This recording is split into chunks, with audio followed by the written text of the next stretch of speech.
क्या हाल है? बहुत बढ़िया। गुड मॉर्निंग, गुड इवनिंग और गुड आफ्टरनून। जिस समय सुन रहे हैं उस समय का नमस्कार।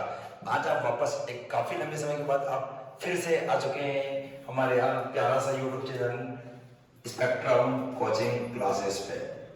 स्पेक्ट्रम कोचिंग क्लासेस पे।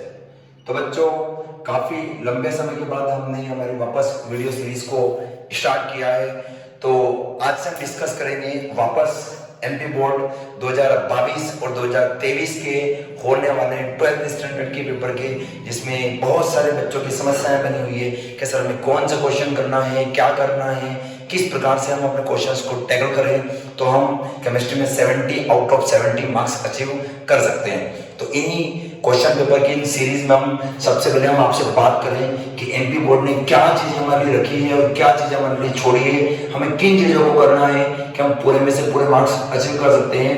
तो सबसे पहले युद्ध को जीतने के लिए एक परफेक्ट रणनीति की जरूरत होती है। तो हम युद्ध क्षेत्र में उतरने से पहले हम अपनी रणनीति को तैयार करेंगे और उस रणनीति को हम अंग्रेजी में कहते हैं ब्लूप्रिंट। क्या बोलेंगे इसको? ब्लूप्रिंट। तो सबसे पहले डिसाइड ये करें कि ब्लूप्रिंट में आपका कौन सा चैप्टर बचा है, हमें कौन कौन सा चैप्टर से डील करना है, किस चैप्टर रिगार्डिंग कितने मार्क्स पूछे जाते हैं और कुल मिला के all about information related to क्या होगा ब्लूप्रिंट्स। तो सबसे पहले आपके पास जो फर्स्ट आपका चैप्टर बना हुआ है वो बना हुआ हमारा सॉलिड स्टेट। Solid state. अब आप सोच रहे होंगे कि सर ये चैप्टर तो हट गया है, तो बिल्कुल ये चैप्टर आपके कोर्स से बाहर जा चुका है। अब आपको इसके बारे में इस सेशन के अंदर पढ़ने की आपको बिल्कुल जरूरत नहीं है। बिल्कुल चैप्टर नंबर 2 की बात करते हैं हम। चैप्टर नंबर 2 हमारा बनेगा सॉल्यूशन। सॉल्यूशन काफी अच्छा चैप्टर है। इस सॉल्यूशन चैप्टर के अंदर हमें लगभग बहुत सारे ऐसे कॉन्सेप्ट्स हैं जिन्हें हमें डील करनी होगी। ब्लूप्रिंट में क्या आएगा, किस प्रकार से आएगा और क्या क्या चीजें हमसे ब्लूप्रिंट के अंदर पूछेगा, उसके बारे में हम चर्चा करते हैं। पहले इन्फॉर्मेशन देखते हैं कि चैप्टर्स में कौन कौन से हमें करने होंगे। अगर मैं थर्ड चैप्टर की बात करूं तो चैप्टर होगा आपका electrochemistry. Chapter number 3 is your क्या? इलेक्ट्रोकेमिस्ट्री। अब इलेक्ट्रोकेमिस्ट्री में क्या करना है, कौन कौन से क्वेश्चंस को करना है, कितने क्वेश्चंस हम प्रिपेयर करेंगे, हमारा पूरा क्वेश्चन 18 नंबर का जो है वो हमारा सॉल्व हो जाता है।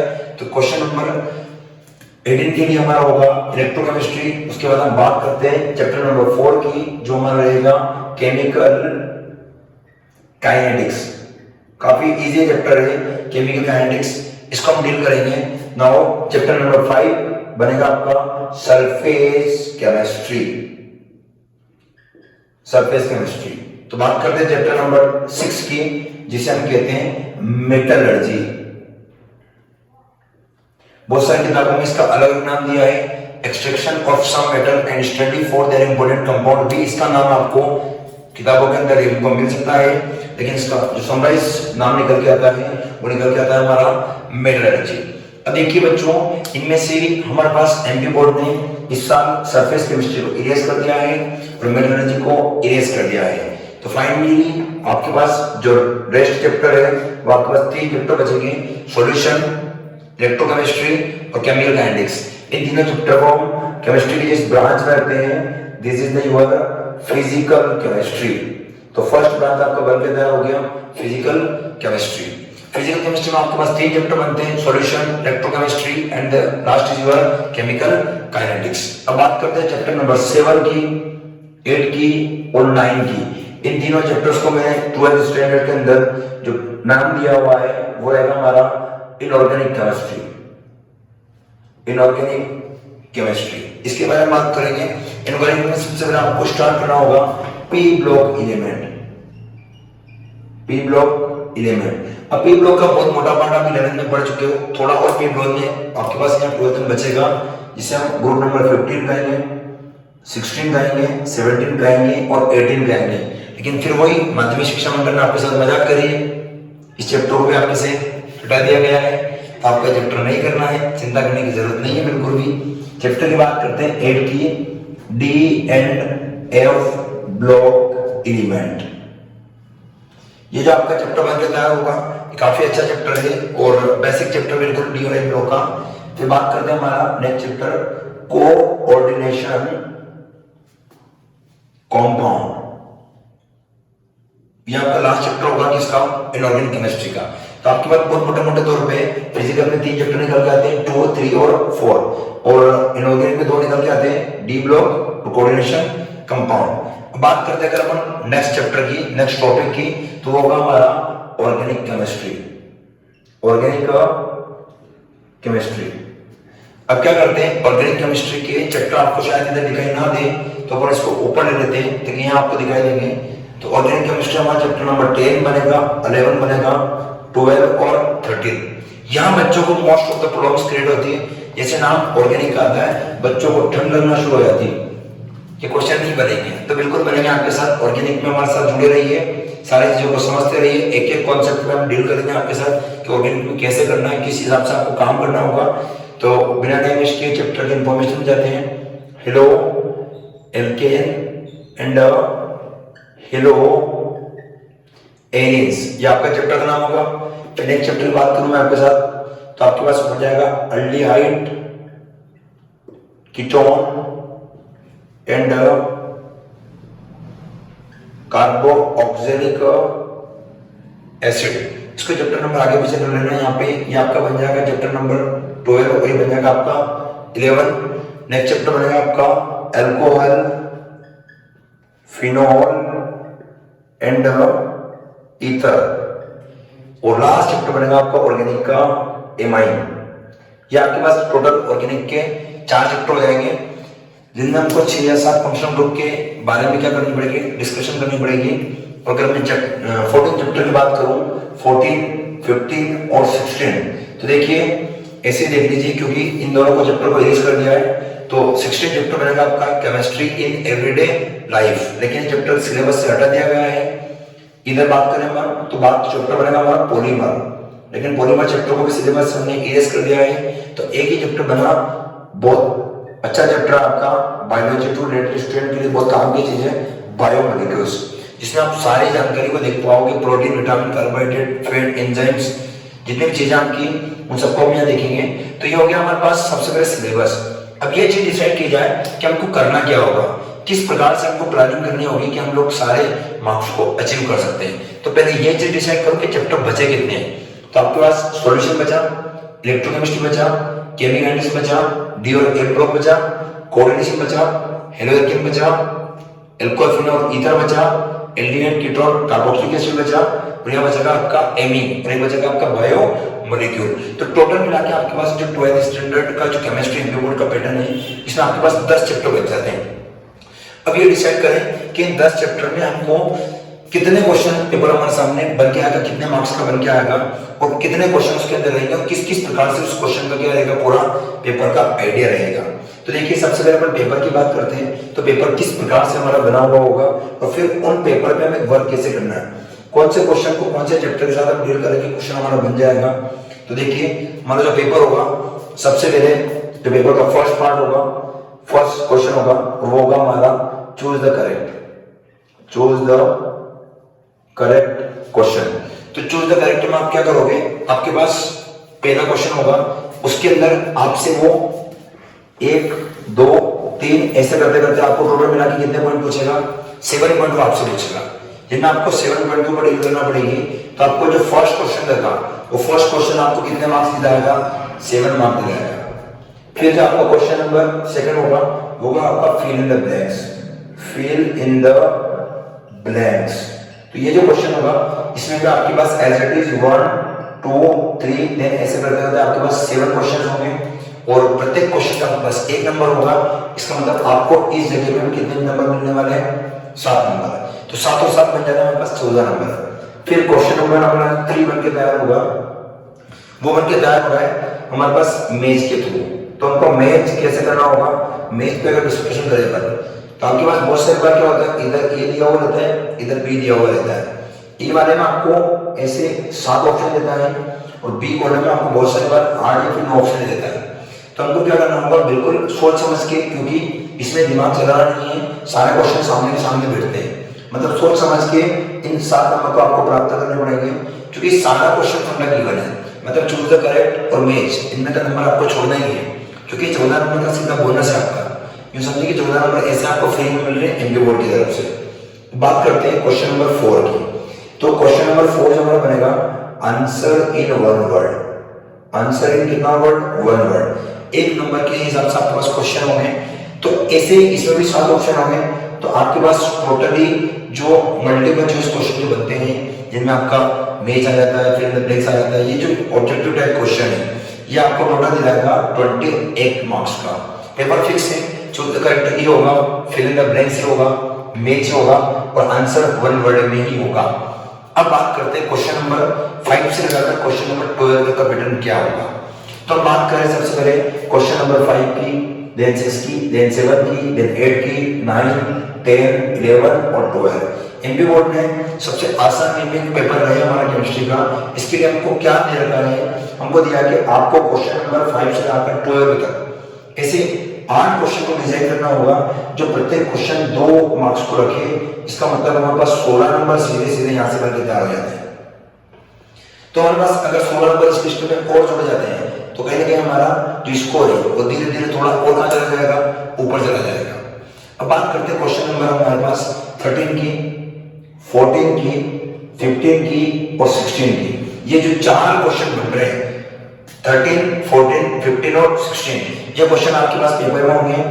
प्रत्येक क्वेश्चन का 3 नंबर होगा और ऐसे क्वेश्चन आपके पास 4 बनेंगे, तो कहीं ना कहीं यहाँ से आपको 12 नंबर आपको यहाँ से मिलने वाले हैं। मैं बात करूं क्वेश्चन नंबर 17 की, तो जो 17वां क्वेश्चन बनेगा वो क्वेश्चन आपके पास 4 नंबर के हिसाब से बनेगा, यानी कि आपके पास 4 नंबर यहाँ से आपके खाते में जुड़ने वाले हैं। फिर अगर आगे चलें तो क्वेश्चन नंबर 18 और क्वेश्चन नंबर 19, ये दो आपके पास बड़े क्वेश्चन हैं जिनमें हमें सॉल्व करना बहुत ज्यादा इजी होगा, क्योंकि डायरेक्ट क्वेश्चन आता है सच किताब से, थोड़ा प्रीवियस पेपर वगैरह से देखेंगे अपन। तो क्वेश्चन नंबर 18 और 19 ये दोनों ऐसे क्वेश्चन है जो 5-5 नंबर देके हमको 10 नंबर दिला के जाएगा और सीधा हमारा जो कैलकुलेशन है वो कैलकुलेशन हमारा सीधा बैठेगा कितने नंबर पे? 70 नंबर पे। तो मतलब आपका पेपर 70 नंबर का बन जाएगा और 30 नंबर में हम आपको क्या देने वाले हैं? प्रैक्टिकल करवाने वाले हैं। तो जो प्रैक्टिकल सेक्शन होगा वो आपका 30 का बेटा, तो 30 + 70 बराबर कितना बैठेगा हमारा? 100 नंबर का हमारा क्या बैठेगा? पेपर बैठेगा। अब दिक्कत ये आ रही बच्चों को कि सर क्वेश्चन नंबर 5वें में क्या करूं मैं कौन कौन से क्वेश्चन को, कौन से टॉपिक को प्रिपेयर करूं कि हमारा क्वेश्चन नंबर 5 सॉल्व हो जाए, तो कौन से क्वेश्चन को प्रिपेयर करूं कि मेरा क्वेश्चन नंबर 12 सॉल्व हो जाए, और कौन से क्वेश्चन को प्रिपेयर करूं कि क्वेश्चन नंबर 19 सॉल्व हो जाए। तो इनके लिए हम लोगों ने एक जो ब्लूप्रिंट एमपी बोर्ड ने हमको गिवन दिया है, इस एमपी बोर्ड के ब्लूप्रिंट को अगर आप बहुत गंभीरता से एनालिसिस करते हो तो उस ब्लूप्रिंट से हमारे सामने बहुत सारी चीजें निकल के आती हैं। क्योंकि समस्या कहाँ आती है? ऑब्जेक्टिव हम लोग सीरीज करके जाते हैं, ऑब्जेक्टिव हमारे पास नंबर अगर नहीं भी घटते हैं तो क्या है कि अगर एक आध भी क्वेश्चन यहाँ से अगर मिस मैच हो गया या एक आध बाहर चला गया जो हम करके गए, अगर उनसे बाहर चला गया तो सीधे हमारे 4 नंबर 5 नंबर या फिर 3 नंबर क्वेश्चन बाहर चला जाता है। तो हमको कौन कौन से क्वेश्चन को प्रिपेयर करना है या सीधे ही फॉर्म में, तो किस चैप्टर को कितना अच्छा प्रिपेयर करें कि हमारा सीधा हमारा जो टॉपिक है जैसे क्वेश्चन 18 नंबर वाला 19 वाला वो हम सॉल्व कर सके। तो मैं बात करूं सबसे पहले हमारे पास जो क्वेश्चन पेपर बनकर तैयार हो रहा है उस क्वेश्चन पेपर में हमें क्या क्या सॉल्व करना होगा कि हम सारे क्वेश्चन को एक एक करके एनालिसिस कर सकें। तो देखिए छोटा सा पेपर को हम एनालिसिस कर लेते हैं कि पेपर में क्या करना होगा। तो देखिए ऑब्जेक्टिव का फंडा आपको समझ में आना होगा। अब हम बात करेंगे सीधे किस पे? क्वेश्चन नंबर बड़े क्वेश्चन को चर्चा करें पहले। तो सबसे पहले हम बात करते हैं क्वेश्चन नंबर 19 की। क्वेश्चन नंबर 19 जो है वो पहली बार ऐसा हो रहा है कि ये क्वेश्चन हमसे ऑर्गेनिक से पूछा जा रहा है, ऑर्गेनिक केमिस्ट्री से। अब जब ऑर्गेनिक केमिस्ट्री से क्वेश्चन आता है तो कहीं ना कहीं बच्चों के दिमाग में बहुत बड़ा तनाव बन के तैयार हो गया कि सर ऑर्गेनिक में कौन सा चैप्टर हम करें कि जिनसे हमारा क्वेश्चन नंबर 19 सॉल्व हो जाए। तो हमने जब इस पूरे ब्लूप्रिंट को एनालिसिस किया तो हमारे पास सबसे बड़ी यूनिट निकल के आती है। सबसे बड़ी यूनिट हमारे पास निकल के आ रही है सर वो है इलेक्ट्रोकेमिस्ट्री के बाद में अल्डिहाइड, कीटोन एंड कौन सा एसिड? Carboxylic acid. इसका मतलब हमारे पास जो हमारा चैप्टर होगा एल्डिहाइड वाला, एल्डिहाइड हो जाए चाहे कीटोन हो जाए चाहे वो कौन सा एसिड हो जाए आपका कार्बोक्सिलिक एसिड। तो अगर आपने इस वाले चैप्टर को सॉल्व किया है बहुत अच्छे से, बहुत ईमानदारी से, तो आपका क्वेश्चन नंबर पक्का 19 आपको सॉल्व हो जाएगा। इसका मतलब एल्डिहाइड, कीटोन और कार्बोक्सिलिक एसिड को ईमानदारी से प्रिपेयर करना स्टार्ट करें। क्वेश्चन में आपको लगाऊंगा, पूरी सीरीज लगाऊंगा, जो क्वेश्चन होगा उनको आपको प्रिपेयर करना है। तो इससे हमारा क्वेश्चन नंबर कौन सा डील होगा? 90 नंबर का क्वेश्चन सॉल्व होगा हमारा। अब बात करते हैं क्वेश्चन नंबर 18 की। तो क्वेश्चन 18 में हमें क्या करना होगा, किन चीजों का हम करें कि हमारा 18 नंबर का क्वेश्चन सॉल्व हो। तो देखिए क्वेश्चन नंबर 18 को सोल्व करने के लिए हमें सबसे पहले किस चैप्टर को ज्यादा फोकस करने की जरूरत है। तो हमें 5 नंबर के दृष्टिकोण से अगर देखूं तो मेरे पास एक अच्छा सा चैप्टर हमने देखा अभी 2 मिनट पहले, जिसे हम कहते हैं इलेक्ट्रोकेमिस्ट्री। इलेक्ट्रोकेमिस्ट्री वाला चैप्टर है जिसमें हमने अच्छे अच्छे कॉन्सेप्ट पढ़े, जैसे कोलब्रुक लॉ पढ़ा, जैसे आपने नस्ट इक्वेशन पढ़ी, जैसे आपने सेल किए हैं। तो इन टॉपिक से हमारे पास कोरोजन भी पढ़ा हुआ, तो इन टॉपिक से हमारे पास एक क्वेश्चन बन के तैयार होगा, वो हमारा क्वेश्चन नंबर 18। ये दो बहुत बेसिक क्वेश्चन है। इन दोनों क्वेश्चन को अगर आप डील करके जा रहे हैं, मतलब 2 यूनिट हो aldehyde ketone and carboxylic acid, तो आपका पक्का कौन सा क्वेश्चन सोल्व हो जाएगा, क्वेश्चन नंबर 19 वाला। और अगर आप इलेक्ट्रोकेमिस्ट्री को पढ़ के जाते हो तो आप कौन सा चैप्टर सोल्व कर पाओगे, कौन सा क्वेश्चन कर पाओगे, क्वेश्चन नंबर 18 वाला आप सोल्व कर पाओगे। अब आपके पास क्वेश्चन नंबर 17 जो बन रहा है, जो इस साल एकमात्र 4 नंबर का क्वेश्चन बना के जा रहा है, और वो क्वेश्चन हमारा आ रहा है ऑर्गेनिक की पहली unit halo alkane and hello Aryans. सबसे पहला क्वेश्चन यहां से हमारे पास क्वेश्चन नंबर 17 निकल के आता है, जिसको अगर हम डिस्कशन करें तो इस चैप्टर से हमारा क्वेश्चन नंबर शायद 70 नंबर का हम सोल्व कर सकते हैं। अब बात करते हैं क्वेश्चन नंबर 13, 14, 15 और 16। 13, 14, 15 और 16।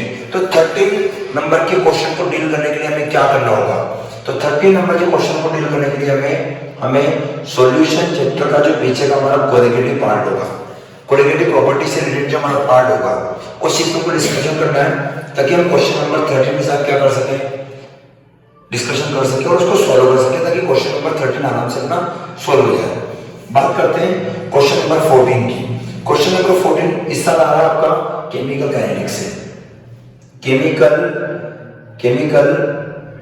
काइनेटिक्स, ये जो आपका केमिकल काइनेटिक्स का जो आपका चैप्टर है, ये चैप्टर आपको इस साल पूछने जा रहा है क्वेश्चन नंबर 14 नंबर में आपको क्या पूछेगा, आपसे डिफरेंस पूछ सकता है, molecularity, order of reaction, rate of reaction, rate constant, order, first order, zero order पूछ सकता है, अरेंज पूछ सकता है। ऐसे छोटे छोटे क्वेश्चन पूछेगा। क्वेश्चन पेपर को मैं आपको पूरा समझाऊंगा बोर्ड पे कि कौन कौन सा क्वेश्चन पेपर हमको डिजाइन करना है, ताकि हम क्वेश्चन को सॉल्व कर सकें। फिर हमारे पास क्वेश्चन नंबर 15 जो बनकर तैयार होगा, क्वेश्चन नंबर 15 हमारे पास बनकर तैयार होगा इस साल डी और एफ ब्लॉक एलिमेंट से। क्या बनकर तैयार होगा, D and F block element. ये जो आपका क्वेश्चन नंबर 15 बनेगा डी और एफ ब्लॉक से, इसमें भी कहीं ना कहीं नंबर डालना हमारे पास बहुत इजी भी होता है, क्योंकि हमें डी ब्लॉक की जितनी भी प्रॉपर्टीज है, जैसे D block element colour diagram बनाते हैं, D block elements variable valence से शो करते हैं, D block elements interstitial compounds बनाते हैं, मतलब डी ब्लॉक से रिलेटेड जो छोटे मोटे बेसिक कॉन्सेप्ट्स हैं, इन पे हम बात करते हैं। क्वेश्चन नंबर कौन सा बन जाएगा, क्वेश्चन नंबर 15 बन जाएगा।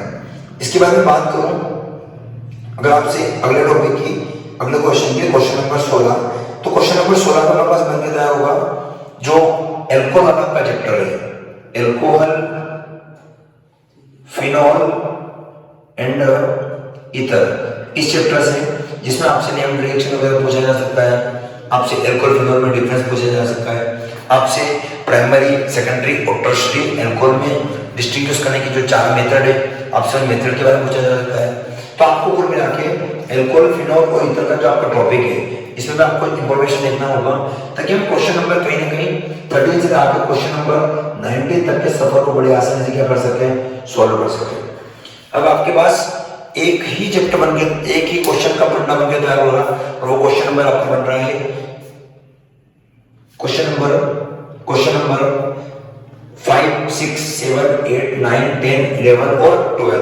छोटे छोटे क्वेश्चन है, फटाफट से डिस्कशन कर लेते हैं, ताकि हम आसानी में चैप्टर्स को कर सकें। 5, 6, 7, 8, 9, 10, 11 और 12, जो मान के चले कि ऑब्जेक्टिव के क्वेश्चंस और ये 16 नंबर के क्वेश्चन, ये बोर्ड का बोनस है। इसमें कुछ नहीं करना आपको, छोटे छोटे टॉपिक्स होंगे, छोटे छोटे पॉइंट्स होंगे, और आपसे डिस्कशन को करवाएगा। अब देखो इसमें पेपर का बहुत अच्छा स्टैंडर्ड क्या बना होगा कि जो क्वेश्चन नंबर 5वां, 6वां और 7वां है वो, और क्वेश्चन नंबर 10वां, 11वां और 12वां है, ये शुरू के चैप्टर शुरू के यूनिट से आएंगे, और पीछे के क्वेश्चन पीछे के यूनिट से आएंगे। मतलब आप समझे नहीं, तो क्वेश्चन नंबर अगर मैं 5 की बात करूं तो मैं आपसे क्वेश्चन नंबर 5 कहां से पूछूंगा? मैं आपसे क्वेश्चन नंबर 5 पूछूंगा सॉल्यूशन से। अब सॉल्यूशन में क्या आएगा? तो सॉल्यूशन में आपको कॉन्सेंट्रेशन टर्म जो आपने पढ़ा है, मोलैरिटी, नॉर्मलिटी, फॉर्मेलिटी, ये जो आपने पढ़ा है, यहाँ से इसके न्यूमेरिकल, इसका डेफिनेशन बेस्ड क्वेश्चन ये आपसे बन सकता है, जो यूनिट क्वेश्चन नंबर 5 में बैठेगा, जो यूनिट नंबर 2 का आपका सॉल्यूशन का होगा। फिर क्वेश्चन नंबर 3 की बात करूं तो मैं आपसे पूछूंगा इलेक्ट्रोकेमिस्ट्री से। इलेक्ट्रोकेमिस्ट्री से यहां से आपका क्वेश्चन बनके तैयार होगा। इलेक्ट्रोकेमिस्ट्री से भी आपको बहुत बेसिक क्वेश्चन पूछा जा सकता है, जिसमें आप क्या दे सकते हैं, ओम्स लॉ दे सकते हैं, resistance, specific resistance, conductivity, specific conductivity, molar conductivity, equivalent conductivity, dilution effect, ये छोटे छोटे क्वेश्चन आपसे इलेक्ट्रोकेमिस्ट्री से पूछे जाएंगे। अगर मैं क्वेश्चन नंबर 7 की बात करूं तो मैं आपसे पूछूंगा केमिकल काइनेटिक्स से। केमिकल काइनेटिक्स आपका चैप्टर है, वहां से मैं आपसे क्वेश्चन पूछूंगा। क्या पूछ सकता हूं आपसे? मैं मॉलिक्यूलरिटी पूछ सकता हूं, आपको कोई रिएक्शन दे दूं, उसमें पूछूंगा कौन सा ऑर्डर है, आपसे मैं रेट पूछ सकता हूं, रेट कांस्टेंट निकलवा सकता हूं, मतलब छोटे छोटे टॉपिक, एक्टिव मास क्या होता है, ऐसे छोटे छोटे क्वेश्चंस आपसे पूछे जा सकते हैं। थ्रेशोल्ड एनर्जी क्या होती है, तो कहीं ना कहीं हमारा क्वेश्चन नंबर 7 नंबर क्या हो जाएगा, सॉल्व हो जाएगा। अब क्वेश्चन नंबर 9 और 8 ये बहुत इजी वे में बच्चे सॉल्व करते हैं। क्यों?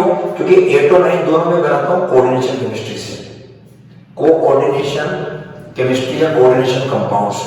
और आप जानते हो कोऑर्डिनेशन कंपाउंड में बड़े आसान दो टॉपिक है।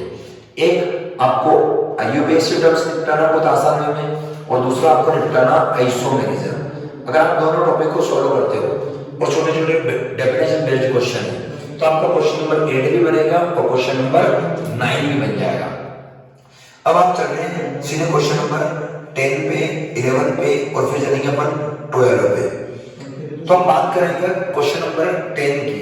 तो ये मैं आपसे पूछूंगा एल्डिहाइड वाले चैप्टर से। एल्डिहाइड हो गया, aldehyde, ketone and carboxylic acid. ये जो आपका चैप्टर है ना, इससे एक तो बड़ा क्वेश्चन आ रहा है 5 नंबर में, और एक क्वेश्चन आ रहा है छोटा 2 नंबर में। तो ये भी अपन कर सकते हैं एल्डिहाइड, कीटोन और कार्बोक्सिलिक एसिड से। इसके बाद क्वेश्चन नंबर हमारा जो 11 नंबर में तैयार होगा, वो क्वेश्चन इसके नेक्स्ट वाले चैप्टर से दूंगा, जिसका मैंने नाम रखा हुआ है एमीन। एमीन से क्या पूछ सकता है, वो आपसे एमीन देगा, आपको सोलिबिलिटी पूछ सकता है, एमीन देगा, बेसिक पूछ सकता है, आपसे नेम डायरेक्शन पूछ सकता है, आपसे कन्वर्जन पूछ सकता है, रीजनिंग क्वेश्चन पूछ सकता है। तो कहीं ना कहीं एमीन में काफी अच्छा खासा टॉपिक है और बहुत छोटा टॉपिक है, तो मतलब आसान में इसको हम कर सकते हैं। इसके बाद अगर क्वेश्चन नंबर 12 की बात करूं तो ये मैं आपको पूछूंगा बायोमोलिक्यूल से। बायोमोलिक्यूल आपका बहुत इजी चैप्टर बायोलॉजी के लिए, क्योंकि DNA, RNA, nucleic acid, proteins, hormones, vitamins. तो कहीं ना कहीं आपको अब समझ में आ रहा होगा कि पेपर कहां से आ रहा है, कौन से चैप्टर से पेपर आ रहा है। मतलब आप आंख बंद करके पेपर में नहीं जाए कि आपको करना क्या है। आपको सब पता है कि आपको क्वेश्चन नंबर 5 सोल्व करना है, और सोल्व करने के साथ आपको क्या पूछना है, सॉल्यूशन पूछना है। सॉल्यूशन में क्या पूछना है, कंसंट्रेशन टर्म कितने पूछना है, 7 में से आएगा। फिर बड़ा टॉपिक आएगा नहीं, 2 नंबर में आएगा, तो हो सकता है इससे हमारा एक न्यूमेरिकल बेस्ड क्वेश्चन हो जाए। इलेक्ट्रोकेमिस्ट्री आप जानते हैं, इलेक्ट्रोकेमिस्ट्री 2 पार्ट के अंदर है। तो जो शुरू वाला पार्ट है, स्टार्टिंग वाला, इसमें हमसे इलेक्ट्रोकेमिस्ट्री पूछ लेगा, क्योंकि पीछे के बड़े क्वेश्चन है जो 5 नंबर में बनाया है। फिर केमिकल इंडेक्स, जिसमें rate of reactions, affecting factors, threshold, activation now, तो ऐसे ऐसे सिंपल आपसे टॉपिक पूछेगा। कोऑर्डिनेशन केमिस्ट्री और बायोमोलिक्यूल, यहां से मैंने नंबर देना बहुत ज्यादा आसान होता है। क्यों होता है? क्योंकि जब आप डेप्थ का एनालिसिस करोगे तो कोऑर्डिनेशन केमिस्ट्री अपने आप में 7 नंबर का यूनिट है, और बायोमोलिक्यूल भी अपने आप में कितना नंबर यूनिट है, 7 नंबर का। तो 7 और 7 14 नंबर तो यहीं से बन जाते हैं। और अगर आप इलेक्ट्रोकेमिस्ट्री में कर देते हो ना, तो 9 नंबर यहां से बन जाते हैं। तो आप कहां पहुंच गए सीधे, जंप मार के 7 और 7 14 9, मतलब आप जंप मार के बहुत फास्ट ग्रो कर रहे हो। और अगर थोड़ा एफर्ट लगा लो, थोड़ा सा कंसंट्रेशन निपटा लो, एक 3 नंबर का, एक 2 नंबर का सॉल्यूशन अगर आपने कर लिया, इसका मतलब आपका चैप्टर बेसिक सिलेबस में 30 नंबर आप पहुंच गए। तो मतलब केमिस्ट्री में 70 नंबर आना हुआ बहुत ज्यादा। आपको केवल हम जैसा कहते हैं वैसा करते जाइए, सिस्टम को फॉलो कीजिए, चीजें जो बताते हैं, कौन सा क्वेश्चन करना है, कौन सा क्वेश्चन नहीं करना है, कौन सा पहले करना है, कौन सा बाद में करना है, किस तरीके को करना है। क्वेश्चन नंबर 11 कहां से पूछेगा, एमिन से आएगा तो कौन से क्वेश्चन पूछेगा, इन पर हम डिस्कशन करेंगे। तो आई होप आपको मैंने जो बताया वो आपको समझ में आया होगा। आपसे मैं एक एक चैप्टर पे इस क्वेश्चन सीरीज को लेके आऊंगा, जिसमें सॉल्यूशन से क्या क्या क्वेश्चन बनेंगे, जो क्वेश्चन नंबर 5 के लिए होंगे। मैं आपको एक सीरीज से ऐसे क्वेश्चन बनवाऊंगा, उनको रीड कीजिए, पढ़िए। अगर आपको नहीं बनता तो आप मेरे से पूछिए ताकि आपको जवाब दिया जाए, उसके ऊपर नया लेक्चर बनाया जाए। और आप लोग सपोर्ट करेंगे तो शायद एमबीए बोर्ड में हम इस साल बहुत बेहतरीन स्कोर तैयार कर सकते हैं। तो टारगेट लिख लीजिए, 70 में से 70 लाऊंगा तो ही केमिस्ट्री का पीछे छोड़ूंगा। तो 70 में से 70 इस साल आना है। टाइम कम बचा है, लगभग नवंबर 14-15 तारीख हो चुकी है। बाल दिवस से इसकी शुरुआत की गई है क्योंकि बच्चों के लिए प्रोग्राम शुरू किया है। तो कहीं ना कहीं हम आगे चलते हैं और मिलते हैं आपसे नेक्स्ट लेक्चर में इस क्वेश्चन सीरीज के साथ। तब तक स्वस्थ रहिए, मस्त रहिए और मुस्कुराते रहिए।